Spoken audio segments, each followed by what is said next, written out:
cross his path. He's a teen smoker, an alcoholic sociopath.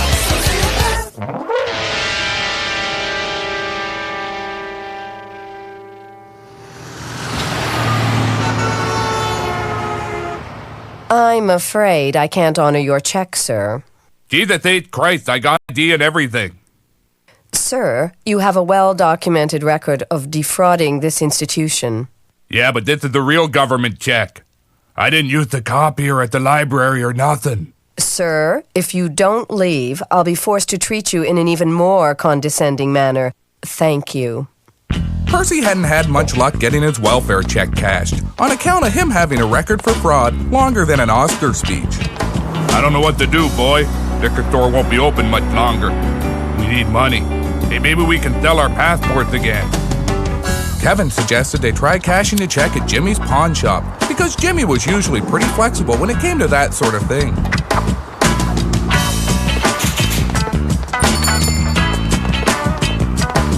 How's it hanging, Spencer?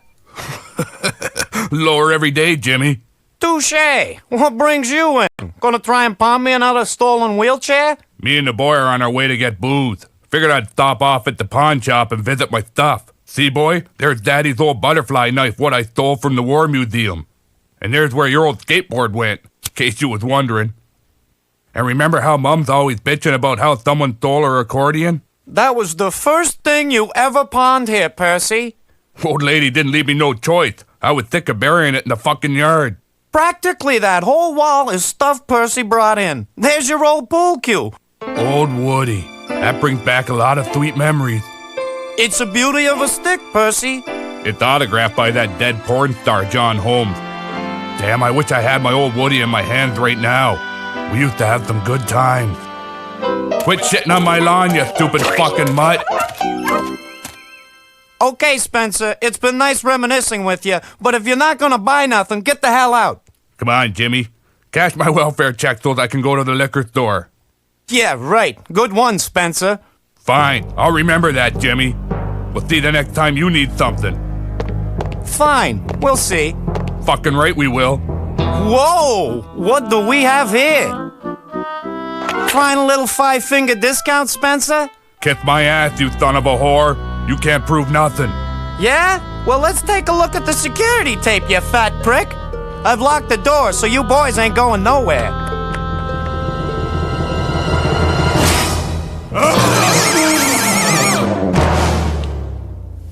Now, let's see this tape. I'll do anything to get my leather outfit back. Anything. Great. Here's a shovel and an oven mitt. I want you to... you didn't see that. Hand over the money or you're toast, Jimmy boy. Ah! Here comes your bit now. That don't prove nothing. I'm not these cuffs so I can bust your face open, prick. Fat chance. I'm gonna phone the cops and have them throw your ass in jail. Jail? But I'll miss the liquor store. Maybe we can come to an arrangement. I need some little bastard to do all my shit work around the pawn shop. How's about I borrow yours for a few days? I don't care. Then it's square. No harm done. But this is the last time I'm cutting you a break, Spencer, and I'm only doing it on account of I'm a recovering alcoholic who's made a few mistakes in life. But I also know what it means to get a second chance. That's why I'm gonna let you go. And why I'm gonna cash your stupid check. For 60 cents on the dollar, of course. Yeah, great, whatever. Bye. So long, boy. Okay, Kevin. I need all these pawned hearing aids cleaned and disinfected for our big hearing aid blowout tomorrow.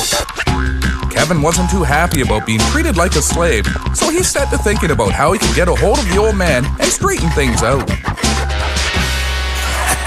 Now I get to keep all the booze for myself, and the boy has to work. Percy, you's a genius. On strike? Christ, when did that happen? As of noon. All brewery and liquor store employees and managers have walked off to protest privatization, eh? It was in all the papers, eh? I don't read too good. Been on television, too. Holy jeez, buddy, what are you? Some kind of idiot? Percy stopped for a second. Perhaps Perhaps he was briefly aware of the irony of having a bunch of striking brewery workers refusing to sell him the very substance that had left him brain damaged in the first place. Just give me some booze, prick. Sorry, buddy. Call your member of parliament and demand action, eh? Percy said that's just what he'd do. Then he tried to run across the picket line, but the strikers caught him and forced him back. Then he tried to ram through the picket line with a shopping cart, and the picketers beat him 3 ways sideways, stuffed him in the cart upside down, and kicked it down a hill. Oh well, might as well get pissed at the peeler joint again. All right, kid. Good job on the dental plates, but I'm gonna need you to suck the excess dishwater out of the hearing aids later. Kevin asked if he could leave now, since all this work was seriously cutting into his drinking time. Not yet, kid. Now I'm gonna teach you all the behind-the-scenes secrets that makes a pawn shop work. Looks like your old man ain't gonna give you a chance at a normal, productive life, so I'm gonna do it, on account of I'm a recovering alcoholic, and I wouldn't be where I am today if someone hadn't given me a few breaks. You see, kid, the thing about booze is... Oh, sweet Jesus, make the man shut up, boy. Make the man shut up. Jimmy started almost every sentence talking about how he used to be an alcoholic and recounting the boring stories of his personal triumph over addiction. And that's why they won't let me bring my dogs to the car wash anymore. So don't make the same mistakes I did, kid. Now, I want you to dig through that trash bin and bring me the carbon paper from every credit card transaction we had today. I saw a list of the numbers to some folks in the States. Nice DVD player. Is it stolen?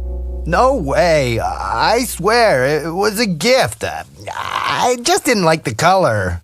Didn't like the color. That's rich. This is important, boy. Here's how to run a check on an item to see if it's stolen. Oops. Hey, this unit isn't even supposed to be in this country. You see, this is good, because now that I know it's hot, I can screw him for any price that suits me. Well, excuse me, but you're talking like I'm not even here. So what the hell you gonna do about it, punk? Call the cops? I'll give you $30 for the piece of shit. And I'm still taking a beating for the cost of unloading it somewhere in the third world. Or Manitoba, or something. $30? Hey, but there ain't nothing wrong with that. And here I thought you said you were gonna screw me. Our transaction is completed. Even though Kevin hated working because jobs are for assholes, he was kind of happy because he and Jimmy shared the same taste in literature. And Kevin had access to a wider variety of guns than even he knew existed. Unfortunately, Jimmy kept all the ammo locked up, so Kevin could only imagine the empowering convulsion of a cold blue steel .44 Magnum discharging in his hands. Hey boy, over here. Shoot me, boy. Shoot your father. I'm a deer, for fuck's sake.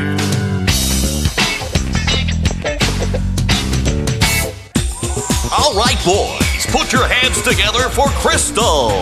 Coming up in a minute is another stripper named Crystal, followed by Christelle, and finally the stripper formerly known as Crystal. Hope you're enjoying your evening here at the Camel Toe Inn. We're the best in town because we're run by bikers. Hey, buddy, how you liking the show? I ain't got no money for no table dancer, so fuck off. Hey, bud, I understand where you're coming from. Buying liquor in bars gets pretty expensive. Liquor store's on strike, so now I gotta pay $6.50 bar prices for this here Hawaiian beer they ship in. At least I hope it's Hawaiian. They don't care about you, do they? What about your needs, your feelings? Let me buy you a pitcher, pal. Damn straight, I'm Percy. Percy, I saw how you handled yourself with those strikers, and I like your style. They got lucky. I beat up a crossing guard once. Percy, we've got to stop this liquor strike, and I think you're the guy to help resolve this issue. By the time you're finished, we can all get back to getting pissed at noon if we want to. Who the hell's up by noon? Hey, that sounds like work. It is. Would you like to see what $1,000 looks like? Deal. What do I gotta do? This is a list of license plates for cars whose tires I like slashed. And this is a list of people to phone with death threats. Keep the pressure on, Percy, and we'll be stocking up the fridge in no time. The next day, Percy got to work on his new job as a strikebreaker and began phoning in his death threats. He was already in a pretty sour mood, since for some reason, he hadn't been able to get it up since last night's dinner. Looks like you finally reached that age, Percy. Ha! You got no more steam in your asparagus. Shut up. Look through that bag of drugs and see if I might have stolen some of that Viagra. Meantime, I got work to do. People are getting a hard dose of reality these days. Sober reality. The continuing liquor store strike is having wide-reaching ramifications throughout the city. Hello? Is this Ira Collins? This is Percy Spencer. If you don't stop striking, I'm gonna come over and make you sorry I did. Suppose that means I'm gonna kick you in the face or something. That's right, Percy D. Spencer. Up yours too. How do you feel about the liquor store strike? Well, I mostly feel bad for people who don't know how to cope during this crisis. In my case, I can just huff some paint or call some drug dealers and I'll find a way to muddle through. But what about the older people, the seniors who don't have drug connections? How will they cope? They'll probably receive prescription medication from taxpayers. Really? Lucky bastards. Hello, is this Mrs. Osgood? This is Percy Spencer. If you don't stop striking right away and sell me some booze, I'm gonna come over and make you sorry you did. No, I'm not selling nothing. I'm saying I'm gonna come down there and hurt you. You're busy? Sure, can you call me back? 555-3809. I find being sober has been a wonderful opportunity to rediscover our relationship. Nothing like 2 weeks off the sauce to remind me how I married the biggest washed-up, nose-picking couch potato on earth. Yes. Well, perhaps if this marriage wasn't a suffocating repetition of formulaic sex and karaoke nights, I wouldn't be waiting in front of the television to die. If you don't like the sex, find someone else. What do you think your sister and I have been doing for the last month? At least she knows how to share her feelings. I suppose she shared her herpes with you, too. Herpes? Well, at least I feel something. Hello, is this Javier? Hey, hombre, it's Percy Spencer. You know, 12 tall boys and a 40 to go? That's me. Listen, I gotta ask you to stop striking or I'm gonna come down there and stab you in the face. Don't go getting all snippy, it ain't personal. Even the visiting Russian circus has been affected. Зрители хотят посмотреть, как русский медведь бухает пиво. Но, к сожалению, пива больше не осталось. И зрителям это ужасно не понравилось.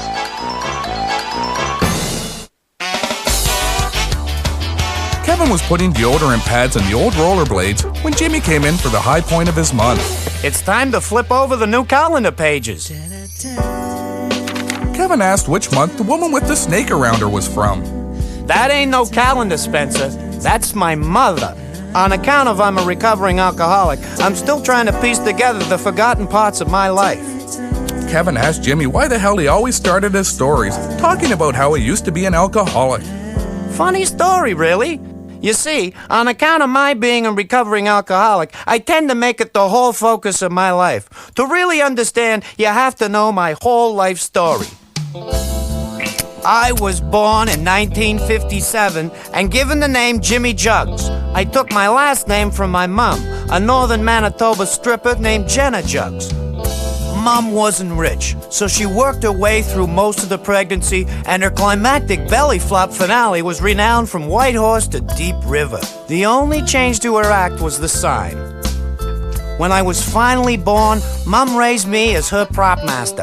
I was the one in charge of all the stuff she brought on stage during the act. Sex toys, restraints, a giant champagne glass, you know. Finally, Mom saved enough to buy a huge python. Then came that horrible day. I forgot to sedate the python. Oh my God! Jenna Jugs has been killed by a giant snake. Jenna won't be available for table dances, boys, but give her a big hand anyway. And keep it going for Crystal. The audience stuffed a body bag with $5 bills in her honor. Please, let me just have one more look at her. I need some closure. Ugh! Oh, God! Get it away from me! Gross! Jimmy, I have two things to tell you. Give it to me, Doc. Your mother's dead, but we saved the baby. I had no idea Mom was pregnant again, and now she was gone. The club retired a table from the champagne room, and suddenly I had a sister. I tried to raise her as best I could, but without Mom's income, it wasn't easy, and I was hitting the bottle pretty hard. Jimmy, tell me about Mom. Our mother was a wonderful woman, an angel, a saint who sacrificed everything for her kids. When I get older, I'm going to become a stripper, just like her. What? There's no way you're becoming a two-bit floozy like that, old whore. You can't tell me what to do. You're not my father. Nobody knows who your father is. Nobody knows who either of our fathers are. If it wasn't for the fact that we both have webbed toes and a vestigial tail, we couldn't even prove we're related. Mom slept with every oil drill worker north of the friggin' tree line. No. You're gonna be a stockbroker or one of them telephone psychics. But I'll be damned if I see you end up in a peeler joint. I don't care what you say. I have dreams. It soon became obvious that I couldn't look after her, and soon she deserted me. I climbed inside a bottle for 11 years. By the time I sobered up, I had a lucrative fronting operation, which evolved into this pawn shop. That's my story, boy. Listen, you've been working hard, and I want you to know the joy of having something you earned. Pick something out of the store for yourself. Kevin asked if he could have some of the ammo they were talking about earlier. Why don't you let me pick something, kid? Here she is, all the way from Deer Lake, Manitoba, Crystal. An anonymous death threat means people aren't supposed to know who you are. I ain't following you. You've been telling everyone your name. Knock it off, you idiot. What'd you call me? I said, have a beer. You earned it. How's the tire slashing going? Really good. I've been watching where they park their cars when they go on strike in the morning. Then I go up to their tires and carve them up good. Okay, listen. Don't carve your name. What about smearing my name and dog shit on their windows? Keep your name out of everything. Just threaten them and vandalize. Here, let me buy you a table dance. Hey, Crystal. I don't see the point of vandalizing something if you can't take the credit. Do you want to see that $1,000, Percy? Jimmy gave Kevin a cool bike for his work at the store. It was a retro 70s banana seat high bar with front forks, an automatic gear shifter on the crossbar, and built-in playing cards in the spokes. Jimmy had said that earning the bike would make him feel a sense of pride. But being a violent sociopath with no inherent ability to feel anything, he simply wondered if he could use it to crush toes.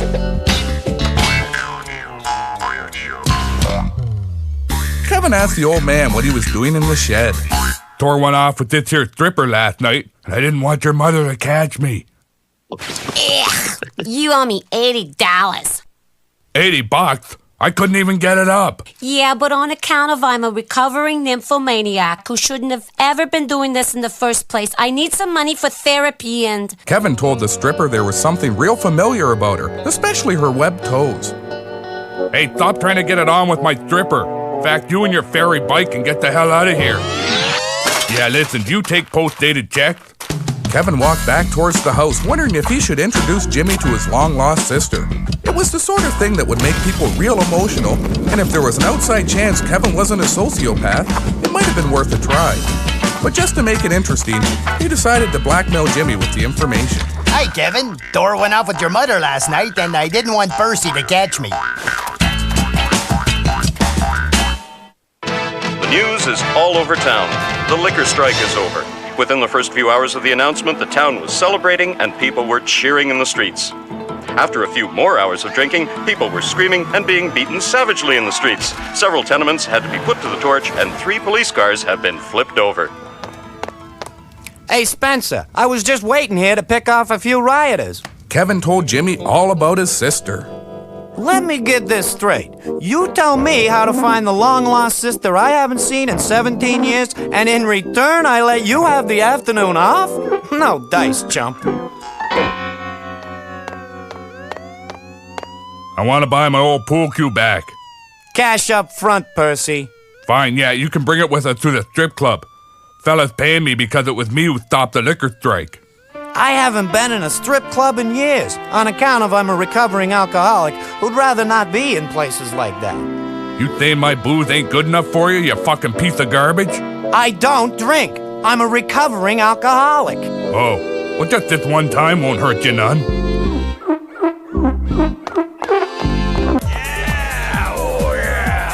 I'd like to propose a toast. Here's to sticking it to management where the sun don't shine. Wow, This brings back so many memories. Will a girl still dance on your table for 50 cents, or has that gone up? Kevin was about to tell Jimmy everything he knew about the thongs and ping pong balls when Percy recognized his mysterious employer. There's the boss. Hey boy, I can't afford a table dance till I catch this guy's check, so go tell the DJ it's my birthday so I can get a free one. I'm here for my money. Yes, but the strikers won the negotiation, so the deal's off. You said I'd see $1,000. Yo, Mr. White Trash, this cufflink is worth more than $1,000. See it? Just as Percy was fixing to tear the man a new arsehole, the DJ piped in. All right, we have a birthday boy in the house. I want to hear you give it up for Percy Spencer. I'm not finished with you, you backstabbing prick. A deal's a deal. Percy Spencer, folks. He seems to have a birthday every time he comes in here. Percy Spencer? That's the son of the bitch who said he was gonna beat up my wife. Yeah, he phoned my house and said he was gonna drown my kids and spread rumors about me being fruity. All right, Percy. Here's a little something for last night. Oh, give it to me, baby. That's what I think of your double-endorsed, post-dated checks, you deadbeat son of a bitch. Why, she's got webbed toes. Sis, it's me, Jimmy. Jimmy? My long-lost brother, Jimmy? So, you grew up to be a stripper and a prostitute, just like Mom. And now you've slept with Percy Spencer. How you been doing otherwise? Other than him, not bad. I guess it's on account of me being a recovering nymphomaniac. Percy, this is the happiest day of my life, and I owe it all to your little rugrat here. You can have your pool cue back, buddy. Fucking prostitute kicked me in the nuts. That fucking prostitute has a name, mister. Crystal. Crystal fucking Jugs. What? You mean there's a stripper whose name really is Crystal? Come on, sis. I bet those two are gonna do it. Kevin told the old man that they shouldn't do it because they're brother and sister. If it wasn't for brothers and sisters doing it, you'd be shy a few cousins. But hell, I got my pool cue back and everybody's happy. Hey, what are you fairies looking at?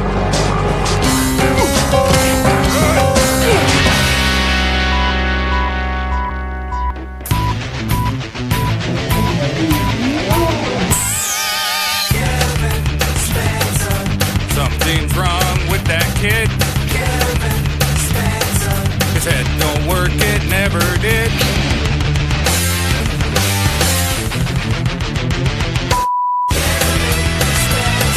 You better not cross his path.